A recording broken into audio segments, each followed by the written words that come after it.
if I get through this without crying, I would be shocked. I'm very sleepy and overwhelmed and so excited to be here all at the same time. Thank you for having me, Chantal. And 4 years ago, I was living on 16th Street in an apartment that my mom owned, and I was in over $20,000 worth of credit card debt. And today, I was featured on the Today Show with a book that's #1 in finance on Amazon.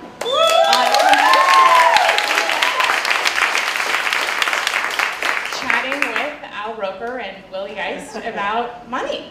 So how the hell did that happen? I want to tell you, because what I learned along the path has a lot to do with being an emerging woman and the feminine power of owning our value. So money is just a stand-in for what we value. It's this made-up system that we as humans created so that we could trade value for value. And what we value is it's like a deeply, deeply emotional issue. So anybody who tells you that finance is separate from emotion and that you should take your emotions out of it is so out in left field. It makes absolutely no sense to divorce emotion from our financial lives. And the good news for women is we naturally are very emotional. And so I'm here to tell you that you can use that to your benefit, that you can use that for your benefit as you are reorganizing your financial life from a place of love as opposed to from a place of fear. So back 4 years ago, I can't believe it was only 4 years ago. What happened is today, a woman from LearnVest emailed me to say, we're publishing this article about the book, which I'm super excited about, and we need to do a fact check. And you said, you know, you were at this time doing this certain thing and running this business and $20,000 worth of debt and whatever, and what year was that? And I did the math in my head and I was like, that was 2009. That is so not a very long time ago, but it feels like years. So what happened is, I was running this business, I had just moved to New York City. When I was 18, I had this dream of creating financial freedom for myself so I could stay home with my kids one day. And I wanted to do it by the age of 30. And I wanted to do it so that I could stay home with my kids and not have to depend on a guy for my financial well-being. There's nothing wrong with that, that was just not my choice. And so I went about, I built a business in the network marketing industry with a great nutritional company, and at about age 23, I think 23-ish, or 24, I teamed up with my mom, and some of you guys might be familiar with her, Dr. Northrup. She's awesome, love my mom, and she and I thought, this will be a super idea. I can do the behind the scenes work, and she could be in the front of the scenes work, and she could be out here, and I could be back here doing my little thing in New York, living in her apartment, racking up credit card debt. So it was so messy. I had this public persona, and I was growing a little bit of a reputation for myself in a good way of being a young woman emerging in the world, just very small world of Manhattan, teaching women about creating financial well-being, which was amazing, except that behind the scenes, my financial life was a mess. And I was not opening my credit card statements, and I was putting them in a drawer. And I was hoping that somehow magically, if I just did enough affirmations, serious, that my debt would just magically disappear somehow. I was just like, right? I know there are other people in here who have thought that way as well. But there's this great old African proverb, and it says, as you pray, move your feet. And so that piece about moving my feet was really important, but I had read all the personal finance books. When my parents went through a divorce when I was 16, I found that I had an insatiable appetite for books on personal finance because I was just that nerdy. And I read everything by Robert Kiyosaki and everything by Susie Orman and all of David Bach. I mean, they were all just, you know, I kind of traded in my, I don't know what teenage girls read, but whatever they would have been reading, I didn't do it. And that was because my mom was getting a financial education at the same time, so I started to do it alongside her. And what I found was not one of the financial experts, maybe a few did a little bit, but not as much as I wanted. I couldn't relate later on when I got myself into all of this debt, I couldn't quite relate to the talk about deprivation and limit yourself and you've been bad and what's wrong with you, how did you get yourself into this situation, and the like you're wrong part. And it wasn't until I was sitting on a plane one day and I was working with Barbara Stanny, who's an amazing mentor of mine, and was sitting on a plane and I was journaling, writing about, basically why can't I get it together? And I totally had out the flail and I was like, what's wrong with you, beating myself up? What's like, you had an Ivy League education, you come from this privileged background, what is your problem?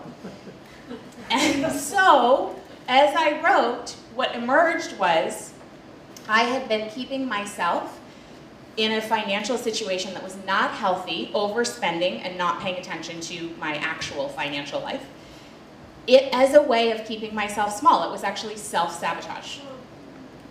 And that had never occurred to me before.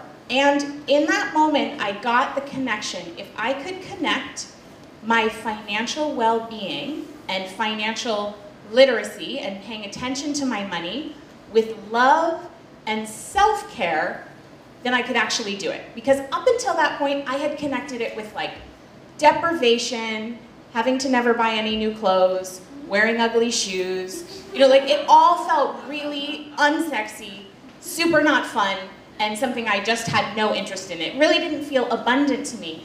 And when I was able to connect, okay, Kate, money is value. And so if you need to get it together with your money, what you need to do is value yourself more. And one of the best ways you can value yourself more is by taking care of your money from a place of love as opposed to from a place of beating yourself up. And it was that connection and that journey that allowed me to then, 2 years after this time, 2012, to, within a matter of a couple of months, pay off all my debt, double my income, double my savings, fall in love, and get a book deal. That all happened. As a result of that connection. So I just want to go over it one more time in case you missed it. It was, in order to make more money and become a better steward of the money you already have, which there's probably not anybody in this audience who doesn't want to do one or both of those two things. You need to give more value in the world, which requires you to value yourself more first. And if you can value yourself more from a place of, if you can value yourself more, you can connect that in with taking care of your money from a place of love as opposed to from a place of beating yourself up. The personal finance industry, there's a lot of, you've done it wrong, and it feels kind of, honestly, it feels kind of boring and unfun to me. So, when I read and I saw that the book was #1 in the finance category, the first thing I thought is, I can't believe I wrote a book that has anything to do with finance, first of all. But also, yeah, so that was basically the point on that. But I really want to, it starts with being able to pick out one thing that you value about yourself. So I want you to just take a moment and pick a thing.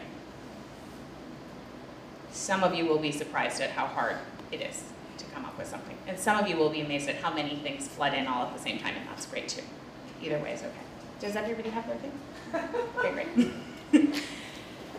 And what I want you to do is, starting today, go home and at night write down 3 of those things before bed. So 3 things that you value about yourself, 3 ways that you added value to the world today. Because as you do that, what we put our attention on grows.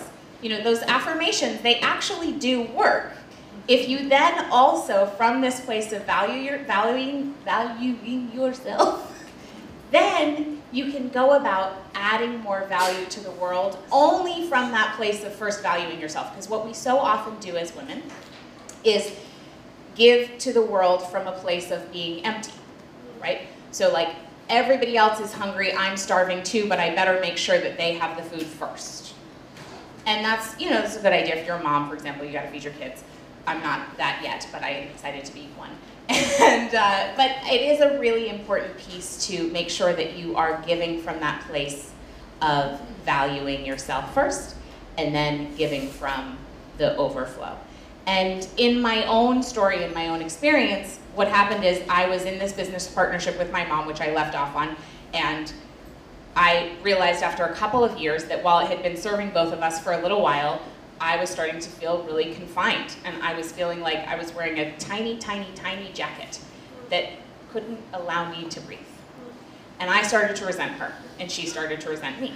And every conversation felt really heavy and really awful, and we were losing our relationship.